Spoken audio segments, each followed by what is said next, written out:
Welcome to the Hispanic Heritage Show. I'm Valerie Cavazos. The world is full of sports analogies. In football, as in life, you need the drive to succeed. You fight to win and never give up, even against all odds. Tonight, the story of a young man who is just as into carrying his books as he is the football. But first, the other stories you'll see on the Hispanic Heritage Show. I didn't want to deal with anyone. I couldn't do it. I just didn't feel capable. A young Latina struggles with an illness some Hispanics face, but few talk about. A peek at a progressive company looking to hire Hispanics in its top spots, and one woman's mission to improve literacy among our children. The Hispanic Heritage Show is sponsored by Cox Communications, Touchtone Energy Cooperatives, and Precision Toyota. Precision Toyota of Tucson, your best decision for 50 years. He's quite an impressive academic athlete. Pedro Limon is a starting fullback for the University of Arizona Wildcats football team. If you don't know the face, you may recognize his number, 48. We caught up with the U of A junior on his first day of classes on campus for a little chat. How did you get interested in football? I think it was just all my friends were doing it kind of, and just kind of went from there. Like I always been kind of kid, like just play anything. When I was a little kid, I played I was in the swim team. I played field hockey, all kinds of stuff like basketball, football, this and that. So. But because of your size, you must have had a lot. Yeah, I had a little advantage. Yeah, it was kind of good because typically Mexicans are really tiny little guys. So I was chubby when I was little, so kind of it filled out for the best, I guess. So you did very well in football. Yeah, I did. Yeah. You went from high school to the university. Were you intimidated by the university or going to college? Not really. I always went to summer programs at different universities just to get you ready for it, or just take college courses just to get credit for it. My parents were really big with the whole academics, like, A's and B's, don't get no C's kind of thing, and just they always pushed academics. Sports was for fun, but academics didn't get you through life. My parents always push yourself. I think that's why I like sports. It's competitive. I mean, you push yourself to things you think you never would do, but I mean, you work hard at it, you could achieve anything. So. Now, when you're playing with the U of A, what was your biggest challenge? Learning the offense, and because it's so complicated. High school is kind of like run over there and you get okay. I was like, all right, here you got to learn everything. You got to learn like opposing defenses, what they do, their personnel, what their tendencies are. You just got to be smart. It's just, I guess, just learning. Like being smart in football. What about the dynamics of the team itself? And we're talking about the diversity, the racial diversity. Yeah, that was a shock. Okay, I'm married, Douglas, 90% Mexican, 90% Mexicans or Hispanics. Here, I mean, half the team is African American. We had Asians, have Asians team, whites, Polynesians. So that was a culture shock, but it's awesome. Like, I don't think if I went to a different college, or if I just went to a junior college, or just here in general as an academic student, then I would never experience that. Racial prejudice, have you experienced anything like that? I think I have, yeah. Dealing with some of the Anglo students, sometimes like the sororities and frats, they kind of look down on you because you're a minority sometimes, but not really. But not on the team? Oh, no, the team is awesome. Like you're like family to them, so no matter who you are, it's like, who cares? Well, the race because is the color. There's so much diversity. Exactly, yeah, you're so used to it. I mean, it's kind of like, it's accepted. Like, you might be black, white, Mexican, like, whatever. Mike Bell, running back. He's our running back. Right here. Back in the day. He's my brother. We joke around with each other, just mess around with each other and stuff like that, but it's like nothing racial at all. It's like, that's how we bond. So. Were they still kind of surprised that there was a Mexican on the team? Yeah, it was. No, I get jokes all the time. They call me like lowrider and all kinds of, just because I'm Mexican. I'm like, what? All right, yeah. So yeah, we go back at it all the time. So it's kind of cool. What would you be doing if you didn't play football? Definitely going to school, probably here or junior college or something. I always expected to go to college, so it's kind of. So I'll probably be doing that, get a job somewhere, doing something. And your major? Education. Be a teacher though. Do you feel you're a role model? Yeah, I think anytime any person puts on a suit is a role model. Police officers, teachers, anybody, NBA athletes, college athletes. Yeah, but there's some athletes out there who say they don't want to be the role model. Oh, don't want to, I mean, that's part of the life. You can't just say, just you don't want something, don't mean it's going to happen. That's not going to happen. So I personally do think I have a responsibility because I do think that Hispanics are really looked down upon economically, because supposedly we're supposed to do all the dirty work, we're supposed to do all the labor work and this and that, and I totally think that's not true. We're one of the smartest people, Aztecs and Mayans. I mean, they built math and stuff and like that. So, I mean, I think we are looked down upon, but I mean, you just got to keep pushing people, pushing your own How do you people. rise above all that? Just looking that I know I can do it. Just having a positive attitude, being competitive. That I'm not going to be the stereotypical Hispanic, supposedly, that can't do nothing, only can clean and can hardly speak English. But I totally think that's just stereotype. That's what stereotypes are. I'm like, I want to rise above all that and push other people too anyway. So. What are your dreams? Hopefully, maybe NFL would be kind of cool. Try it out, see if I make it, you know. But if not, really want to go into a fire academy. I want to be a firefighter like that and coach on the side, high school football, and just, you know, get into it. Okay, so you do have aspirations to go to the NFL? Yeah, I mean, why not? I mean, Yeah. you know what I'm saying? If you don't, you can at least try. If it don't happen, then at least you can say you tried. If not, Do you have any role models, football players who are role models that were Hispanic? yeah, there's a tight end for the Chiefs, Tony Gonzalez. He's awesome. He's good. He's awesome. So, I mean, if he can make it, I can make it. Whatever. My arm is a little sore from that. We'll check back with Pedro before the beginning of the football season. Let's switch gears a bit. Sometimes dreams like going to college are put off by unexpected events in life. Coming up, a young Latina who is battling an illness many Latinas face, but few talk about.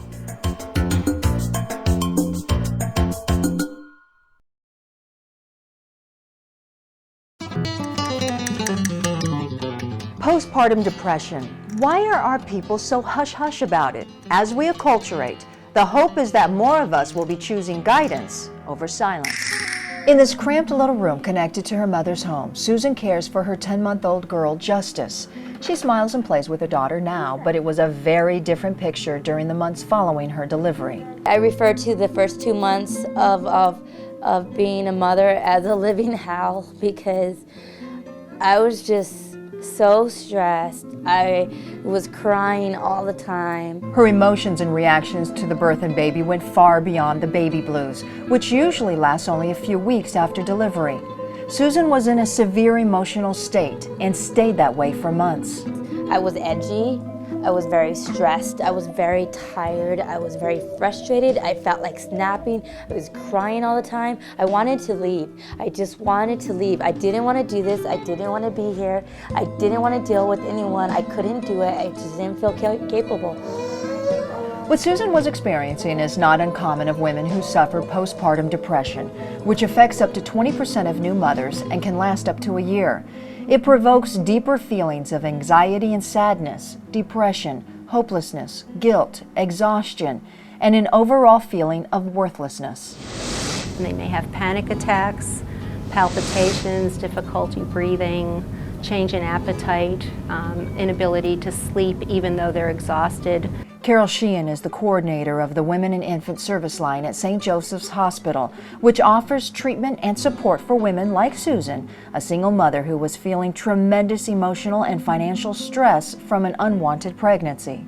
I felt like I was a failure, like I had messed up my chance to become anything as far as like going to school and making a life for myself. I felt like I had completely messed up. And some of her feelings had to do with the sense of loss about not having a father for her daughter. I started knowing that I guess I was going to face it alone, because he was becoming more and more distant. Susan described her life as spiraling out of control and looked to her family and friends for help. Hispanic women seem to want to keep their problems within their community. None of my friends really knew about postpartum depression, and they were like the women that had, you know, like 3 or 4 kids. How come other people have children and they're happy and they're fine and they don't even know what this is Or won't talk about it. Many Latinas don't seek help because, generally speaking, there's a social stigma to mental illness in our Hispanic culture. Take my dad, for example. He tells me, your mom had 6 kids, you know, how come you can't handle it with one? And that his mother, my nana, had 12 kids, and suddenly I'm feeling like I'm the outsider here. What's the matter with me? How come I can't cope? Single women are at greater risk of postpartum depression, which is why the hospital urged her to take part in the weekly support group. There was a lot of women that were facing the same emotions, even though we were all from different backgrounds, from different ages. We all felt that anxiety, that stress, that almost like a hatefulness towards people and everything around you. And it was a safe place that we could talk and we could say, hey, I'm not going through this by myself. Susan works full-time, attends college, studies, and cares for justice, which she says is overwhelming for her. And without the treatment and support Susan has received, I guess I would have reached a point where I would just have to leave. Or she could have walked away and left her child with her mom and left town. And that breaks my heart because I like to think I would have came back, but I don't know. It's a very strong feeling that a lot of women have when there's so much despair associated with what should be so joyful. Carol hopes to help more Hispanic mothers cope with the illness by getting the word out that the program is available to not only women who deliver at St. Joseph's Hospital, but any woman looking for support. We are unfortunately the only hospital doing this postpartum depression screening in Tucson. Other hospitals, other agencies that see women call over to us and say, can she come to your support group even though she didn't have her baby at St. Joe's? And the answer is, of course, yes. Susan says she still feels a lot of pressure, but she says her life is now on the right track. I don't have that hopelessness that I had when I was pregnant with her or when I was a brand new mother the first couple of months. I kind of see like a light at the end of the tunnel. I know that there's help. By the way, the program is free. The hospital will also hold Spanish-speaking sessions beginning in February. You can contact St. Joseph's Hospital for more information or check out our website, HispanicHeritage.com. Next, a progressive company that's looking for Hispanics to fill their very highest positions one day. We'll tell you why they may likely be Latinas. Be right back.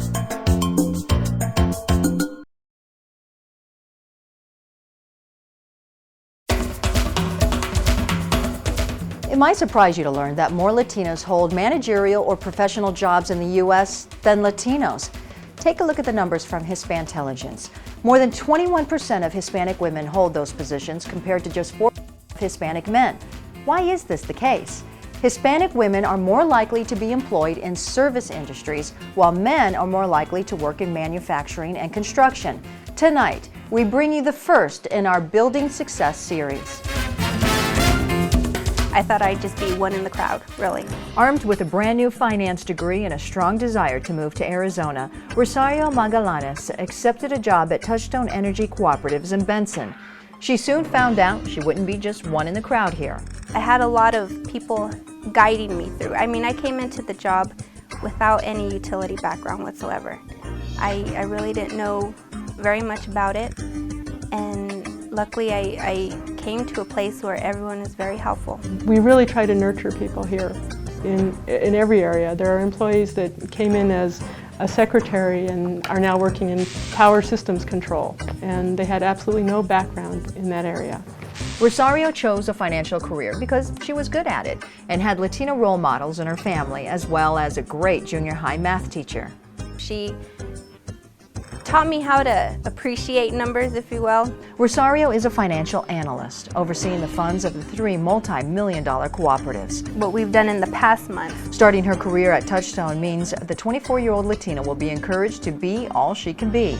They have an eye toward the future, a future of opportunities for Latinos. I think it comes from the top down, and that sounds a little cliche, but we have a chief executive officer that really embraces the idea of finding people's talents, utilizing those talents, expanding people's knowledge to create a stronger workforce. Hispanics are melding into the U.S. middle class faster than ever before. This will have a profound influence on the U.S. Hispanic market in the next decades, a fact not lost on executive Dennis Criswell. By 2020, Southeast Arizona is going to have a Hispanic majority.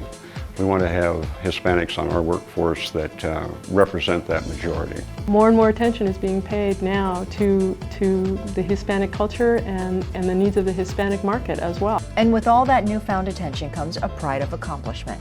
The Latinas admit to a sense of pride in seeing others, like themselves, do well in areas once not easy for Hispanic women to get opportunities. You have to have a little pride. You know, you have to say, all right, there's another position where we've made some gains. It's very encouraging to not only myself but to others out there. As a Hispanic, I think that's great. A lot of people I don't think that we're given the opportunity to really go out there and show what we can do. The belief here is that you can be trained in many different things. What you need to have coming in is a good attitude and a willingness to learn. So Rosario exemplifies that. Touchstone readies women and minorities for career advancement, even offering incentives to further their education. And I like that because it motivates one to go out there and do it. A lot of the employees have received their, whether it be